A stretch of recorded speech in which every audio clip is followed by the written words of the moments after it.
I remember the exact moment I made the joke that would come to haunt me later. It was a casual evening, like any other, the warm aroma of roast chicken filling the air as we gathered around the dinner table. Mark and I had just settled into our usual spots, and the kids were laughing and running around the living room. It was one of those rare moments when everything felt right in the world. "Come on, Mark," I teased, leaning toward him as I set my glass of wine down. "Everyone knows your biggest achievement was marrying me." It was a light-hearted jab, meant to be playful, like so many of the jokes I made about our marriage. I wasn't trying to hurt him, far from it.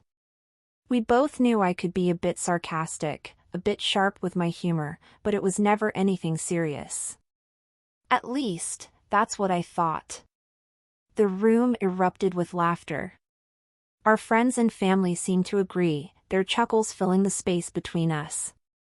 But there was something about the way Mark reacted that gave me pause. He smiled, of course, but it was a forced smile. A tight one, like he was trying too hard. His eyes, usually so warm and inviting, were momentarily distant. I told myself it was nothing, that I was just reading too much into it, but even then, I had this creeping feeling that something was off. Julia, my sister-in-law, shot me a glance from across the table. She was the only one who didn't laugh. Instead, she stared at me, a look of mild discomfort etched on her face. Was I imagining it?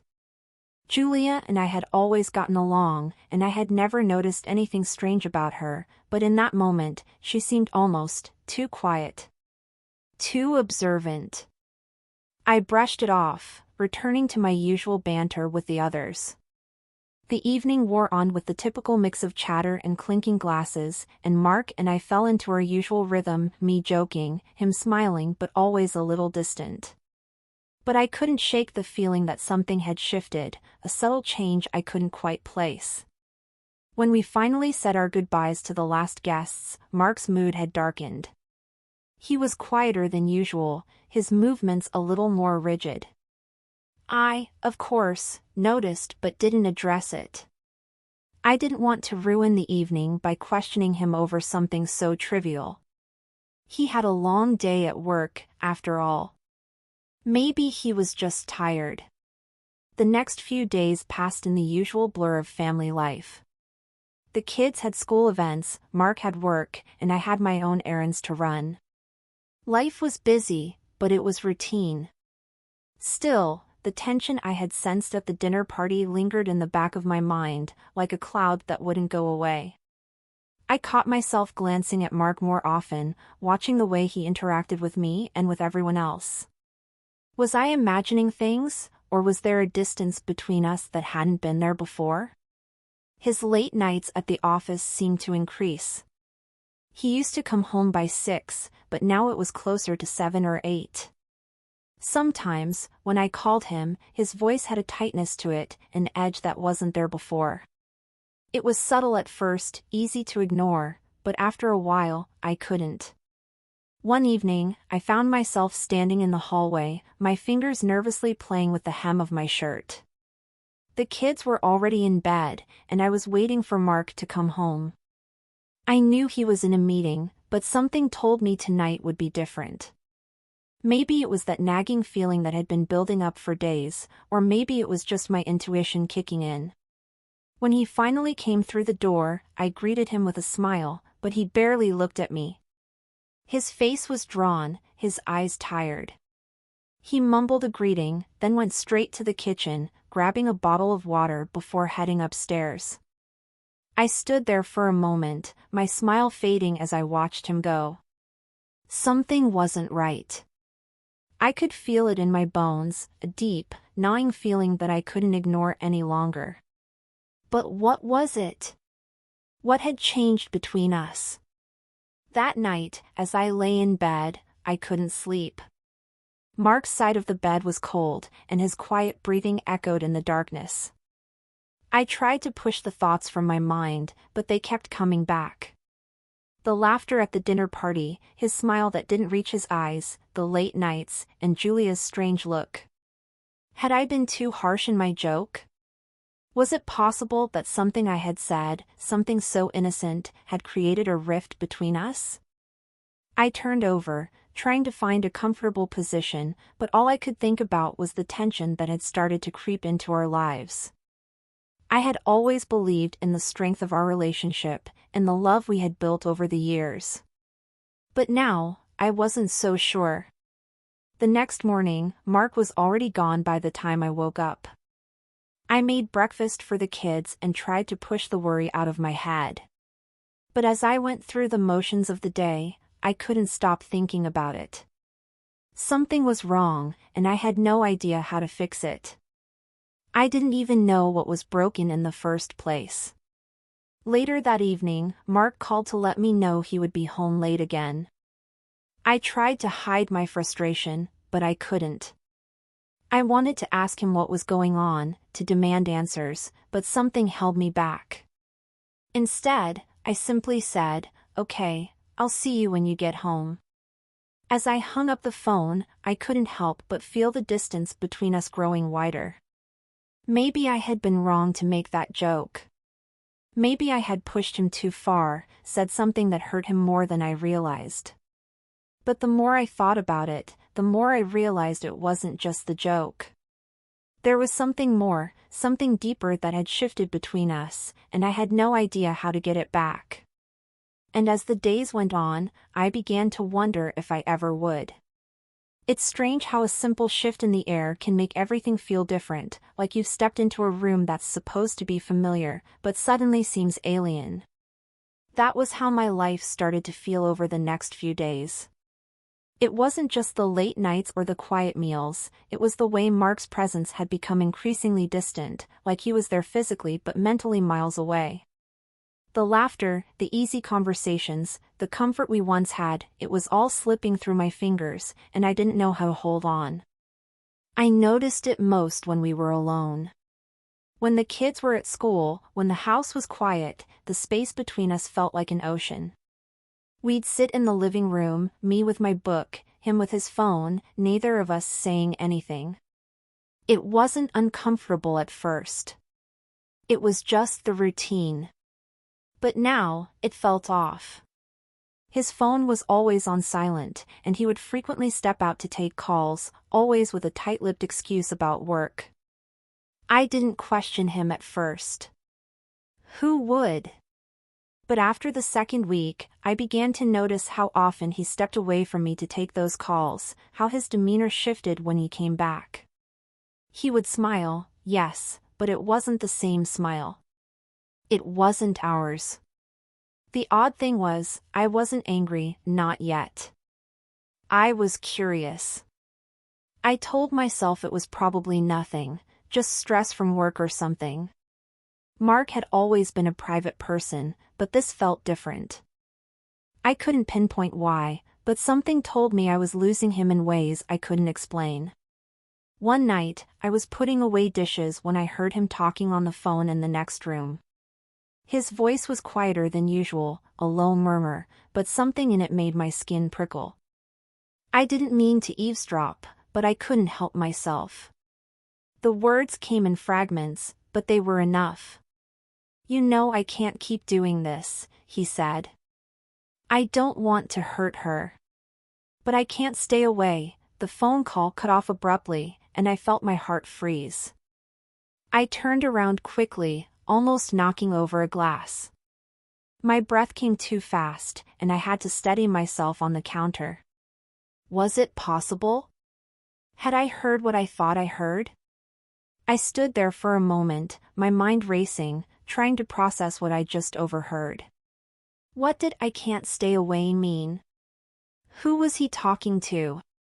Was it about work? Was it something I could explain away? The worst part was the tightness in my chest that wouldn't go away. It was the kind of feeling that rises slowly, like a tide you never see coming until it's already too late. Mark came into the room a few minutes later, a casual smile on his face as if nothing had happened.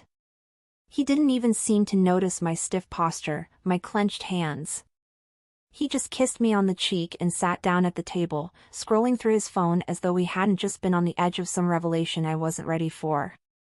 I wanted to ask him about the call, to demand to know who it was, but something held me back. Was I imagining things? Had I misheard? Or was there something bigger going on? I was too scared to ask, too scared of the answer. But I couldn't ignore the gnawing feeling inside me. The next day, I found myself doing something I had never done before. I stood in front of his desk, staring at his laptop screen. Mark had left it open, and I had every reason to believe there was nothing of consequence on it. But the temptation was too strong. There was a part of me that thought I needed to know. I wasn't sure what I was looking for, but I knew I couldn't ignore the pit in my stomach any longer. As I scrolled through his email inbox, I stumbled across something that made my heart skip a beat, a thread of messages. At first, they looked innocuous, just the usual work-related chatter. But as I scrolled further, I found something else. The last message, from a number I didn't recognize, read, "I miss you. We need to talk soon. I can't keep pretending it's nothing." My pulse quickened. I stared at the screen, my eyes burning as I processed the words. There it was, right in front of me, proof that something was happening, something more than just late nights at the office. But what did it mean? Was it an affair? Was it just emotional? I had no idea, but the feeling that had been growing inside me only intensified. The gut instinct that told me something was wrong was no longer a whisper. It was a scream. I shut the laptop quickly, my mind racing. I couldn't believe it. I couldn't wrap my head around it. Mark, my husband, was hiding something from me. Something big. And I had no idea how deep it went. But the more I thought about it, the more I realized I couldn't ignore it anymore. I needed answers. But how was I supposed to confront him about this? How could I confront him without knowing the full extent of what was going on? That night, I didn't sleep. I lay in bed next to him, his steady breathing beside me, and all I could think about was the message. The words echoed in my mind, "I can't keep pretending it's nothing." What was it? What had been going on that I hadn't seen? I thought about the dinner party, about my joke. Had it all started there? Had something I said driven him away? I tried to be rational, but it felt like I was sinking deeper into a web of confusion and hurt. The harder I tried to untangle it, the more lost I became. The next morning, Mark was already gone when I woke up, as usual. I went through the motions, making breakfast for the kids, trying to hold it together. But inside, I felt like I was falling apart. There were too many questions, too many unknowns. How long had this been going on? Who was it with? I didn't have answers. But I couldn't ignore the truth anymore. My husband had been hiding something, and I was about to find out what. I couldn't breathe. The weight of the message still pressed on my chest, suffocating me with every thought, every breath. I miss you. We need to talk soon. I can't keep pretending it's nothing. Those words looped in my mind like a broken record, each repetition feeling sharper than the last. What was I supposed to do with this? How was I supposed to confront Mark about something I couldn't even fully understand? That afternoon, I tried to keep myself busy, keeping up with the routine, pretending everything was fine. The kids came home, and I smiled and made dinner, but underneath it all, I was torn apart. Every time Mark's name popped up on my phone, my heart would race, and I would wonder if now was the time to ask him about what I'd found. I hadn't confronted him yet, hadn't said a word. Part of me wanted to, but another part of me was terrified of the truth. When he finally walked in through the front door, I was standing by the kitchen counter, looking out the window. I could hear the sound of his shoes clicking on the floor, the faint rustle of his jacket as he shrugged it off. I didn't turn around immediately, but I knew he was there. It wasn't the usual warmth that greeted me anymore. There was only this thick, unspoken tension hanging in the air. "Hey," he said softly, his voice just a little too careful, a little too guarded. I turned around, meeting his eyes. I wanted to say something, ask him everything at once, but I didn't. Instead, I just nodded. "Hey." He took a deep breath and walked toward me, like he was preparing himself for something he knew was inevitable. I couldn't decide if I was relieved or terrified.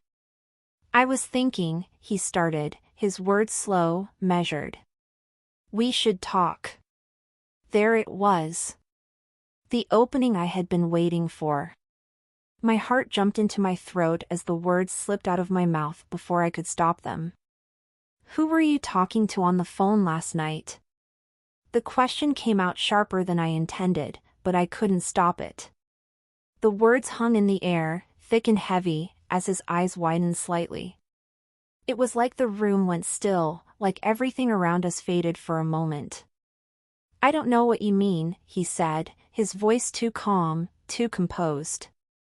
I shook my head, the frustration bubbling up in my chest. "Mark, don't lie to me. I heard you. I heard what you said." He shifted uncomfortably, glancing down at the floor for a brief moment before meeting my eyes again. It's not what you think," he said, his voice unsteady now. "I never wanted you to find out this way." My pulse quickened. "Then how was I supposed to find out, Mark? How long were you going to keep this from me?" There was silence between us, and for a moment, I thought I might burst into tears. I had been holding it together, pretending everything was fine, but now the dam was breaking. His face softened, and I could see the guilt in his eyes. He didn't speak at first, just looked at me, as if weighing his next words. I didn't want him to apologize. I didn't need more empty words. I needed the truth. Finally, he let out a long sigh. "It's Julia," he said quietly. I froze, and the world seemed to tilt beneath me. My mind struggled to process the words, but they were real, and they were out there now. Julia. My sister-in-law. The person I'd trusted more than anyone. I didn't want it to happen, he continued, his voice cracking. It started with a conversation, and then it happened. I never meant for it to go this far, and I never wanted to hurt you. I felt like the ground had been ripped from beneath me. Julia. My sister-in-law. The one person I had confided in, the one I had trusted completely. It was almost too much to take in, but the more I thought about it, the more it made sense. The tension between us, the way she had looked at me that night, the way Mark had pulled away in the last few weeks. It was all there, hidden beneath the surface. My voice was weak, tremulous. You and Julia? Mark looked down, unable to meet my gaze. It was a mistake, a huge mistake. I never meant to betray you like this, but I can't take it back now. I don't expect you to forgive me. A sick feeling settled in my stomach as I processed his words. I had been right all along, hadn't I? There had been something. But I hadn't known it would be this. I didn't know how to feel, how to respond. Anger? Hurt? Betrayal? All of those emotions swirled within me, and none of them felt like enough. I don't know what to say, I whispered. I don't know if I can ever look at you the same way again. He nodded slowly, his expression pained. I don't blame you. I don't deserve forgiveness. The silence stretched between us, thick and uncomfortable. I could feel my heart breaking, piece by piece, but I couldn't bring myself to walk away just yet. I needed answers, and I needed to hear it all. What happens now? I finally asked, my voice trembling.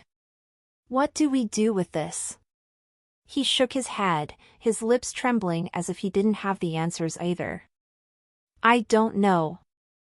I don't expect you to stay, but I don't want to lose you. I looked at him, seeing the man I had married but also seeing the stranger standing in front of me. Could I ever trust him again? Could I ever look at Julia the same way?